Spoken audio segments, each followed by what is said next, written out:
تو شروع اللہ کے نام سے جو بڑا مہربان نہایت رحم والا ہے۔ الف لام میم۔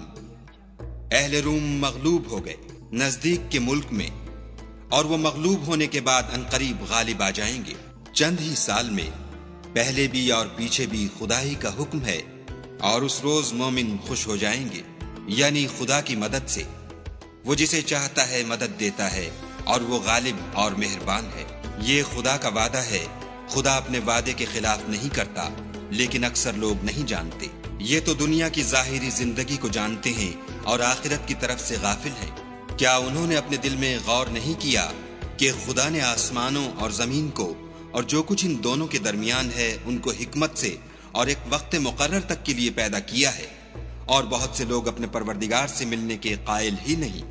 کیا ان لوگوں نے ملک میں سیر نہیں کی؟ سیر کرتے تو دیکھ لیتے کہ جو لوگ ان سے پہلے تھے ان کا انجام کیسا ہوا۔ وہ ان سے زور قوت میں کہیں زیادہ تھے، اور انہوں نے زمین کو جوتا اور اس کو اس سے زیادہ آباد کیا تھا جو انہوں نے آباد کیا، اور ان کے پاس ان کے پیغمبر نشانیاں لے کر آتے رہے۔ تو خدا ایسا نہ تھا کہ ان پر ظلم کرتا، بلکہ وہی اپنے آپ پر ظلم کرتے تھے۔ پھر جن لوگوں نے برائی کی ان کا انجام بھی برا ہوا، اس لیے کہ خدا کی آیتوں کو جھٹلاتے اور ان کی ہنسی اڑاتے رہے تھے۔ خدا ہی خلقت کو پہلی بار پیدا کرتا ہے، وہی اس کو پھر پیدا کرے گا، پھر تم اسی کی طرف لوٹ جاؤ گے۔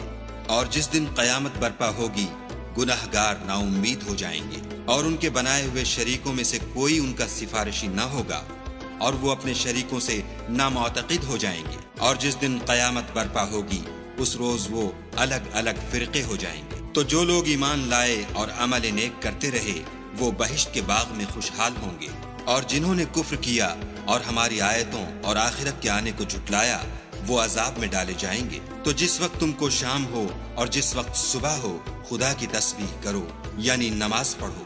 اور آسمانوں اور زمین میں اسی کی تعریف ہے، اور تیسرے پہر بھی، اور جب دوپہر ہو اس وقت بھی نماز پڑھا کرو۔ وہی زندے کو مردے سے نکالتا اور وہی مردے کو زندے سے نکالتا ہے، اور وہی زمین کو اس کے مرنے کے بعد زندہ کرتا ہے، اور اسی طرح تم دوبارہ زمین میں سے نکالے جاؤ گے۔ اور اسی کے نشانات اور تصرفات میں سے ہے کہ اس نے تمہیں مٹی سے پیدا کیا، پھر اب تم انسان ہو کر جا بجا پھیل رہے ہو۔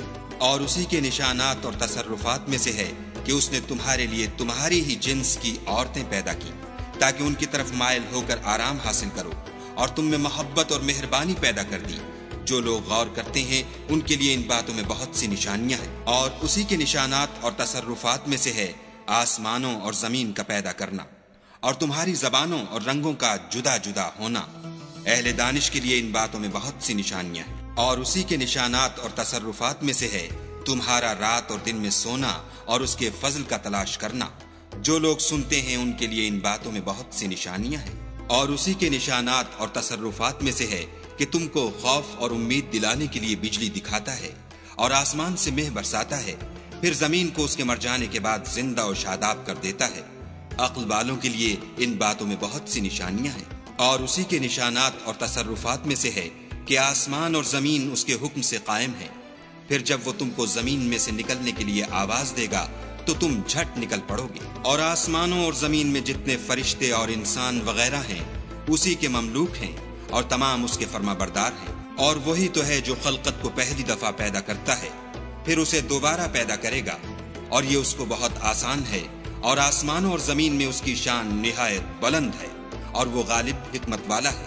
وہ تمہارے لیے تمہارے ہی حال کی ایک مثال بیان فرماتا ہے کہ بھلا جن لونڈی غلاموں کے تم مالک ہو، وہ اس مال میں جو ہم نے تم کو عطا فرمایا ہے تمہارے شریک ہیں، اور کیا تم اس میں ان کو اپنے برابر مالک سمجھتے ہو؟ اور کیا تم ان سے اس طرح ڈرتے ہو جس طرح اپنوں سے ڈرتے ہو؟ اس طرح ہم عقل والوں کے لیے اپنی آیتیں کھول کھول کر بیان کرتے ہیں۔